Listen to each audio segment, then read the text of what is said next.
والے تو مناسب ہے، سامنے کی کرسیاں خالی ہیں اور پھر گمان یہ گزرتا ہے کہ بیچ میں اٹھ کے چلے جاتے ہیں، سامنے بیٹھے تو مقرر کی بھی ہمت افزائی ہوتی، پیچھے بعد میں آنے والوں کے لیے رکھیے کرسیاں۔ حضرات، ہمیں بڑی خوشی ہے کہ آج ان محافل کا سلسلہ جاری ہونے کے بعد ہمارے درمیان احمد علی صاحب کیوریٹر سالار جنگ میوزیم تشریف فرما ہے۔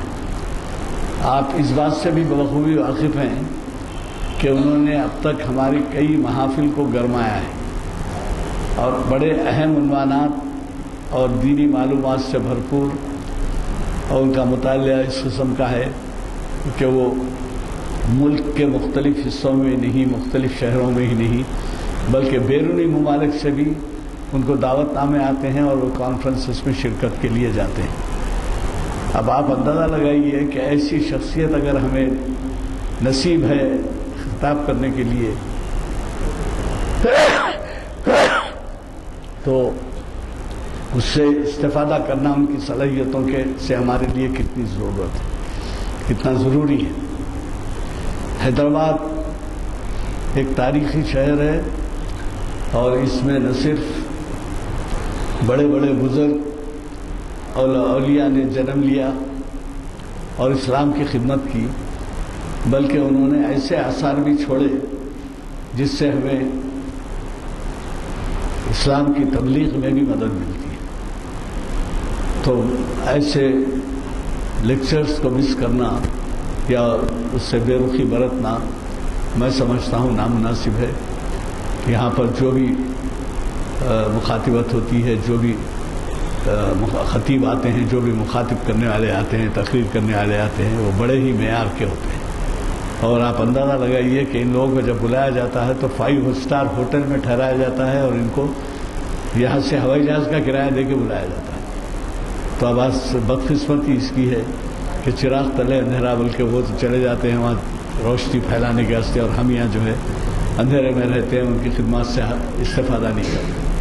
مجھے بڑی توقع ہے اور خوشی ہوگی اگر آپ حضرات اس بات کا خیال رکھیں کہ ان محافل کو، اب آپ دیکھیے آج کی جو محفل ہے 698 محفل ہے، یعنی 2 محفلوں کے بعد 700 محفل ہو جائے گی، اور ایک سال میں 45 محافل ہوتے ہیں، 52 ہفتے ہوتے ہیں، لیکن رمضان میں محافل نہیں ہوتے۔ کبھی ناگہانی صورت جیسے کرفیو وغیرہ ہو جائے یا کوئی اچانک چھٹی ہو جائے تو نہیں ہوتے۔ تو اس لحاظ سے 45 سے مراد 450 کے 10 سال ہو گئے، 450 محافل 45 کے حساب سے 10 سال کے ہو گئے، اور اب 10 سال کے معنی 698 پہ دیکھیں، 700 پہ بولے تو آپ حساب لگا لیجیے۔ تو میرا خیال ہے کہ ذرا توجہ کیجیے، اور ہمیں دینی معاملات میں توجہ کی کم وقت ملتا ہے اس کے لیے، اور ایسے میں آپ کا کوئی کام بھی، ایسے میں شرکت، ایسے میں آپ کا تعاون، یہ تمام چیزیں جو ہے ایک تبلیغ میں حصہ لینے کے برابر ہے۔ تو مجھے قوی توقع ہے کہ آئندہ آپ اس کا خیال رکھیں گے۔ جن حضرات کو یہ اعلامیے نہیں ملے ہیں وہاں پر اعلامیے رکھے ہوئے ہیں، 2 اعلامیے لیتے جائیے، 3 4 لیتے جائیے، مسجدوں میں لگائیے۔ بچوں کو انگلش نہیں، اردو نہیں آتی، اس وجہ سے انگلش میں بھی چھپائے گئے ہیں، تو آپ ایک طرف اردو ایک طرف انگلش ایسے لگا سکتے ہیں اپنے اپنے مسجدوں میں، اور آپ کی وجہ سے کوئی یہاں پر شرکت کیا تو اس کا ثواب آپ کو بھی۔ میں اس مختصر خطاب کے بعد آپ سے یہ کہوں گا کہ اگلا جو عنوان ہے کلی پرسوں کا، وہ بھی غیر معمولی اہم عنوان ہے۔ وہ اہم عنوان ہے، وہ پیر کا عنوان ہے، جس میں میں تو ان کو عالم دین کا درجہ دیتا ہوں، محمد اسحاق کمال قادری صاحب۔ آپ اگر سنیں گے حافظ صاحب کو تو آپ کو اندازہ ہوگا کہ ان کی صلاحیتیں کیا ہیں اور اس سے ہم کتنا استفادہ کر سکتے ہیں۔ اور یہ ان کے یہاں پر اسی جگہ پیر کے دن بعد نماز عصر جو خطاب ہے اس کا عنوان ہے اسلامی معاشرہ کیسا۔ اب معاشرے کے معنی رہن سہن بولیے، معاملت بولیے، سب زندگی کا ہر پہلو آ جاتا معاشرے میں۔ تو اسلامی معاشرہ کیسا ہو اس قدر اہم عنوان ہے کہ مجھے یقین ہے کہ اس سے استفادے کے لیے آپ اپنے ساتھیوں کو بھی لائیں گے۔ پیر کے دن اسی جگہ پہ بعد نماز عصر یہ مخاطبت کریں گے وہ، اور وہ بھی آپ اندازہ لگائیے، وہ بھی ایسے عالم ہیں. یہ حضرات ہمارے پاس جو آتے ہیں ان کے خطاب جو ہے اخبارات میں نمایاں طور پہ شائع کیے جاتے ہیں، اور آپ کو معلوم ہے کہ اخبارات میں نمایاں طور پہ شائع ہونے کے معنی یہ ہیں اس کی قدر و قیمت ہوتی ہے، ورنہ وہ معمولی یا گھٹیا قسم کے ہوں یا بیار سے گرے ہوئے ہوں تو وہ پرواہ بھی نہیں کرتے، چھاپتے بھی. لیکن ہمارے خطابات، ہمارے جو محافل ہوتے ہیں ان کے خطابات کو اچھے اہم سرخیاں دے کر اچھے مقامات پہ اخبار میں جگہ دیتی ہے. تو میں قوی توقع رکھتا ہوں کہ آپ اس میں بھی شرکت کریں گے. اور اس کے بعد مثنوی، یہ علامہ اقبال کی مثنوی تو آپ کو معلوم ہے کہ کلام جو ہوتا ہے شاعر کا اس میں مختلف قسمیں ہوتے ہیں، رباعیات ہوتے ہیں اور غزل ہوتی ہے اور نظم ہوتی ہے اور فلاں. تو یہ مثنوی بھی ایک خاص قسم ہے. تو اس میں جو ہے جناب مستر مجاز صاحب ہر مہینہ ایک خطاب کرتے ہیں، وہ اس کے لیے تشریف لا رہے ہیں. مجھے قوی توقع ہے کہ آپ چہارشنبے کی محفل میں بھی آنا نہ بھولیں گے اور دوسرے کاموں پہ اس کام کو ترجیح دیں گے، کیونکہ ان محافل کو عبادت کا درجہ حاصل ہے. میں آج کے ہمارے مخرج صاحب سے گزارش کرتا ہوں کہ وہ شہ نشین پر تشریف لائیں اور ہمیں اپنی صلاحیتوں سے استفادے کا موقع دیں.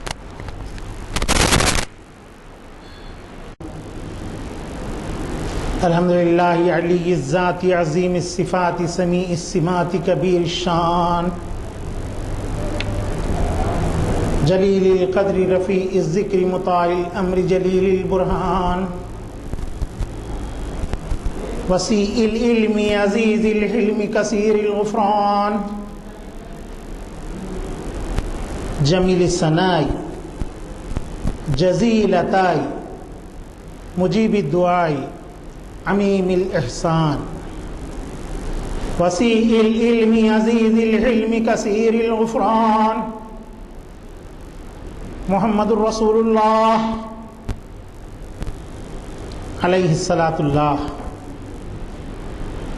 هو سید الکون سید الانس والجن